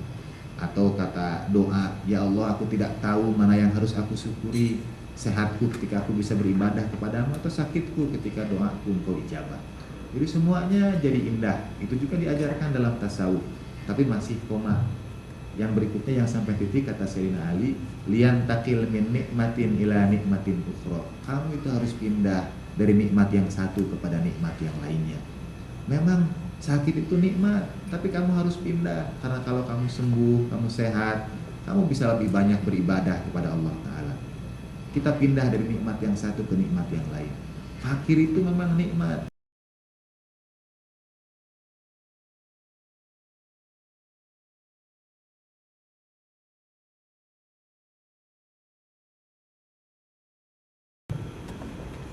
Kalau orang yang melakukan perjalanan spiritual itu katanya harus mempunyai mursyid. Jadi saya juga sempat berpikir apakah harus di keluarga tertentu atau apa bentuknya. Tapi karena ada kekhawatiran banyak hal juga akhirnya menjadi juga yang saya ingin ketahui, mursyid itu apa? Hanya berbentuk dalam wujudnya ulama yang harus kita kanuti, atau ada bentuk lain yang bisa menjadikan atau sesuatu yang bisa mengajarkan kita dalam perjalanan menuju Tuhan itu. Demikian, Assalamualaikum warahmatullahi wabarakatuh. Bahwa seseorang itu harus punya mursyid, harus punya guru spiritual. Bahkan begitu keras sampai kalau orang tidak punya mursyidnya, maka mursyidnya itu setan. Mursyidnya itu iblis. Iblislah yang jadi mursyid dia. Sebetulnya ada pembahasan tentang iblis dalam tasawuf yang sangat menarik, tapi mungkin bisa menggoncangkan pemikiran kita. Nanti betul bahwa tasawuf itu mengajarkan kesesatan. Kata kakaknya Imam Ghazali, jadi kakaknya itu lebih dikenal sebagai yang arif. Jadi kalau Imam Ghazali itu nulis, kakaknya itu dikenal sebagai seorang yang zuhud. Bahkan pernah satu saat ketika bermakmum kepada Imam Ghazali, kakaknya itu meninggalkan saf, keluar dari barisan sholat itu. Dan orang-orang tahu, tanya, Imam Ghazali juga tanya. Saya tidak tahu bagaimana Imam Ghazali tahu kalau kakaknya itu meninggalkan saf. Tapi ceritanya tahulah. Lalu kakaknya tanya, Imam Ghazali tanya, mengapa kamu meninggalkan jamaah? Kata kakaknya, karena waktu tadi ketika kamu ruku, yang kamu pikirkan itu adalah masalah head perempuan, katanya. Kata Imam Ghazali, benar, aku memang sedang menulis bab tentang itu. Jadi dia sedang menulis bab tentang itu, dan rupanya dipikirkan dalam sholat dia, dan kakaknya tahu. Kakaknya itu seorang sufi. Nah, kakaknya itu cerita, atau jangan cerita lagi, kata kakaknya sebetulnya muwahhid. Sekali lagi ini anggap sajalah sebagai bahan diskusi, jangan anggap bahwa benar memang tasawuf itu menyesatkan. Tapi kata kakak Imam Ghazali, iblis itu adalah muwahhid. Muwahhid itu artinya yang mentauhidkan Allah Ta'ala, yang mengesahkan Allah Ta'ala, dan didukung dengan banyak data. Dia sampai pada aras Tuhan, sudah sampai pada malaikat yang diajak bicara oleh Tuhan. Derajatnya tinggi iblis itu, sehingga katanya sih kan berdasarkan dalam tasawuf itu harus punya mursyid. Kalau tidak punya mursyid, mursyidnya iblis. Tapi tenang saja, bahkan kalau mursyidnya iblis sekalipun, iblis itu sudah sampai pada Tuhan gitu. Berdasarkan kata kakaknya Imam Ghazali. Jadi, tapi yang terakhir itu jangan dulu disebarluaskan. Ya itu ada pembahasan tersendirilah tentang iblis. Memang cukup unik, cukup menarik. Karena orang tanya apa dia menjalankan skenario Tuhan dan lain sebagainya. Itu kita tinggalkan untuk sementara. Tapi kebutuhan kepada mursyid itu memang tidak bisa tidak, menurut saya. Itu sesuatu yang naluri ya, sesuatu yang fitrah. Kalau kita tidak tahu, kita pasti tanya. Apalagi dalam urusan perjalanan kita kembali kepada Allah Subhanahu wa Ta'ala. Dan dulu pada zaman Nabi, mursyid itu Rasulullah Shallallahu Alaihi Wasallam. Orang bisa tanya kepada Nabi apa saja. Buat saya, apa saya punya mursyid? Mungkin tidak dalam pengertian mursyid yang sama seperti yang saya definisikan. Tapi dalam berbagai macam tarekat itu ada mursyidnya. Ya, untuk tarekat Qadiriyah Naksabandiyah Abah Ano. Untuk tarekat Naksabandiyah yang di Amerika namanya Syekh Nazim Haqqani. Ada banyak itu tarekat-tarekat yang punya mursyidnya, silsilahnya nyambung sama Nabi. Ustadz Jalal itu kan katanya kalau orang sudah ditalkin itu artinya ikut tarekat tertentu. Saya itu sering diajak oleh kawan-kawan untuk ditalkin ikut tarekat Qadiriyah Naksabandiyah dari Abah Anom. Saya ikut. Lalu ketika Ustadz Jalal ditalkin oleh yang dari Amerika, dia ikut ditalkin. Ditalkin itu mursyidnya pegang tangannya, lalu bacakan ada zikirnya, sampai ada kata-kata, kalau kamu kesulitan sebut namaku, katanya gitu. Dan waktu itu ayah saya di situ, saya ikut di belakangnya. Dalam dunia pertarekatan, kalau sudah ditalkin di satu tarekat, tidak boleh ikut talkin tarekat yang lain, karena mesti satu saja mursyidnya. Tapi ayah saya itu tidak. Dia ditalkin oleh Qadiriyah Naksabandiyah, oleh Naksabandiyah. Saya tanya, apa sekarang kita ikut tarekat Naksabandiyah? Kata dia, tidak, kita ikut mana saja lah, karena saya yakin semuanya baik.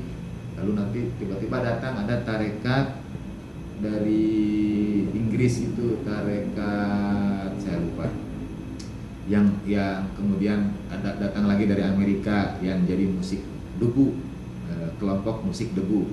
Nama mursyidnya Syekh Fatah. Ketemu Syekh Fatah, ditalkin lagi. Ketemu yang dari Inggris, ditalkin lagi. Ketemu yang dari Afrika, ada tarekat Maryamiyah. Satu-satunya tarekat yang namanya dinisbatkan kepada Sayyidah Maryam, pada perempuan. Ditalkin lagi. Sampai saya nanya, bukankah mursyidnya harus satu?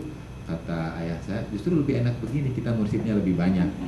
Jadi bisa ikut kepada siapapun, karena saya yakin semuanya orang soleh, saya yakin semuanya orang baik.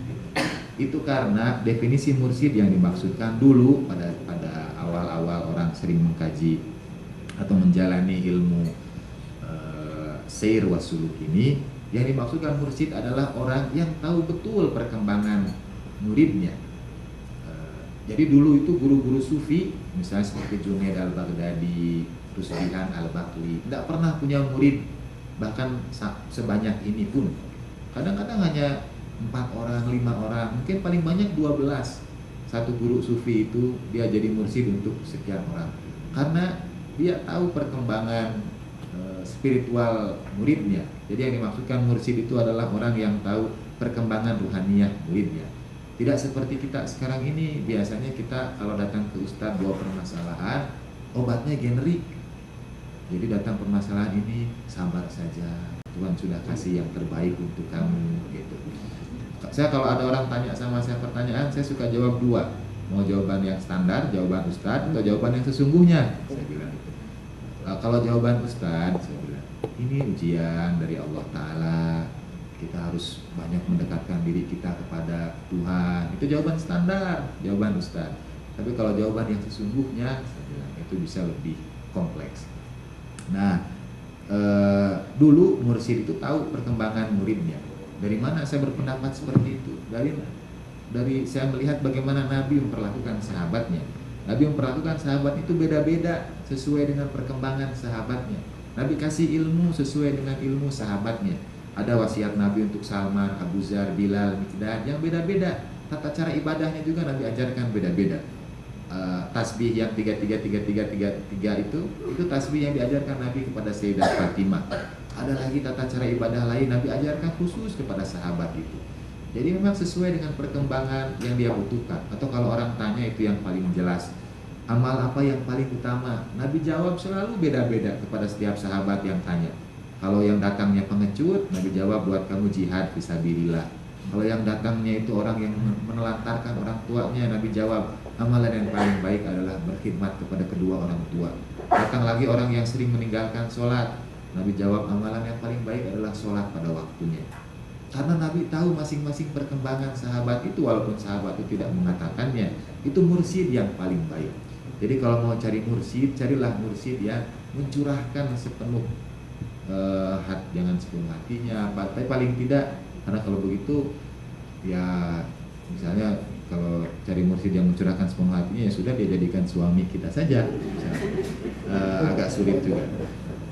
Tapi carilah guru yang memang memperhatikan kita dan menjawab itu tidak dengan jawaban yang generik, tidak dengan jawaban yang standar, yang tidak membantu kita memecahkan masalah, tapi ya carilah yang memang betul-betul membimbing kita. Dan itu saya kira tidak semua orang siap. Jadi kalau misalnya Teh Leni tiap tanya sama siapa saya mau jadi mursyidnya, saya akan mengatakan tidak, karena saya tidak siap jadi mursyid untuk siapapun, mungkin kecuali untuk anak-anak saya gitu. Dan saya pun tidak punya mursyid tertentu, saya ikut Ustaz Jalal saja yang dia ambil dari manapun yang baik. Dari tarekat ini yang baik diamalkan, tarekat itu yang baik diamalkan. Malah lebih enak yang begitu. Karena kalau kita ikut tarekat tertentu seperti tarekat Sanusiyah, itu ada wirid yang harus dilakukan setiap ba'da sholat. Sekian kali itu wiridnya. Tapi kalau ikut tarekat-tarekatnya banyak, kita ambil saja dari setiap tarekat itu yang mudah-mudah. Jadi untuk ba'da sholat ini dari tarekat itu, ba'da sholat itu dari tarekat itu. Ya mudah-mudahan sih. Tapi kalau kita bermohon, katanya kita minta doa supaya kita diberikan mursyid seperti definisi mursyid yang sesungguhnya. Nanti Tuhan itu akan juga memberikan jalannya kepada kita.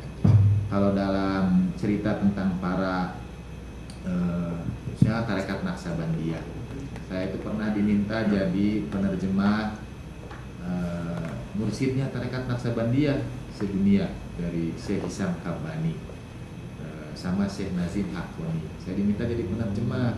Karena posisi saya penerjemah, saya buka internet selama beberapa hari ikut tarekat itu. Saya nyoba kemanapun Syekhnya itu pergi, saya ikut. Ibadahnya gimana, saya pilih-pilih dulu sebetulnya. Karena saya penerjemah, posisi saya pasti selalu di samping Syekh itu. Saya menerjemahkan beliau. Jadi kepala saya itu diusap-usap, punggung saya diusap-usap, dirangkul. Sampai orang-orang yang ikut tarekat Naqsabandiyah itu tanya sama saya, amalannya apa sih sampai dirangkul sama Syekh? Apa yang dilakukan sampai diusap-usap punggungmu? Berbahagia sekali. Saya bilang amalannya hanya satu saja, bisa kuasai bahasanya. Saya bilang, karena saya bisa bahasanya, jadi saya dipilih jadi penerjemahnya. Tidak ada amalan-amalan yang khusus. yang misalnya membuat saya sampai ke tahap itu. Tapi orang-orang di situ menganggap apa sih gitu sampai kok punya karomah, punya keutamaan bisa dekat dengan syekh sedekat seperti itu. Nah, dari buku-buku tarekat Naqsabandiyah itu ada cerita ya, mereka biasanya punya kerinduan terhadap mursyid lalu minta doa, tiba-tiba Tuhan hadirkan kepada mereka. Saya sementara ini berpendapat mursyid itu Tuhan hadirkan pada siapa saja. Bagaimana kita mengambil hikmah dari orang-orang yang mengajarkan itu kepada kita, maka dia jadi mursyid kita. Kalau kata Sayyidina Ali, dan saya kira dengan itu kita akhiri, man allamani harfan faqad sayyaroni abdan, kata Sayyidina Ali, atau ana abdun liman allamani. Barang siapa mengajarkan aku satu huruf saja, kata Sayyidina Ali, aku sudah menjadi hamba dia. Aku jadi hamba yang mengajarkan kepadaku satu huruf saja, kata Sayyidina Ali. Maksudnya pelajaran yang pertama adalah tasawuf, dan itu ada pada bagian yang kedua nanti mungkin pada minggu depan.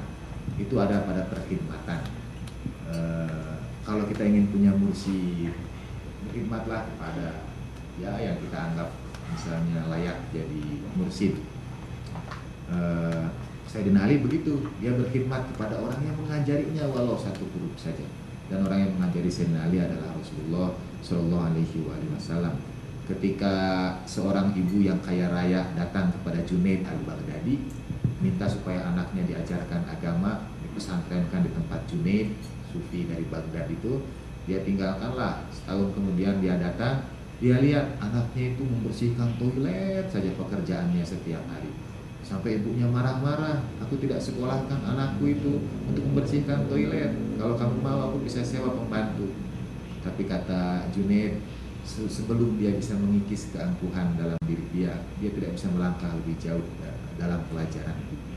Dan mungkin karena dari orang kaya raya atau apalah, teknik dari Junaid untuk mengikis kesombongan itu, dia diperintahkan anak didiknya itu untuk membersihkan toilet dan sebagainya. Padahal intinya adalah perkhidmatan. Jadi untuk punya mursyid itu ya berdoa saja dan berkhidmat kepada siapa saja yang mengajari kita ilmu. Nanti Tuhan akan bimbing kita juga untuk memperoleh mursyid yang sesuai dengan apa yang kita harapkan. Saya kira itu mungkin. Terima kasih kami sampaikan. Karena waktu yang sudah tidak memungkinkan, kita sudah lebih dari 10 menit. Barangkali demikian beberapa pemaparan dari Ustadz Miftah Fauzi Rahmat dengan tema As-Sir was Suluk. Ya, mudah-mudahan ada beberapa barangkali yang perlu digarisbawahi bahwa tasawuf itu sebenarnya adalah sebuah paradigma bagaimana kita cara memandang sebuah kehidupan. Nah, jadi barangkali itu yang dapat beliau sampaikan. Mudah-mudahan bermanfaat bagi kita semua, dan marilah kita akhiri perjumpaan atau pertemuan pada malam hari ini dengan pembacaan hamdalah bersama-sama, alhamdulillah. Dan marilah kita akhiri dengan Assalamualaikum warahmatullahi wabarakatuh.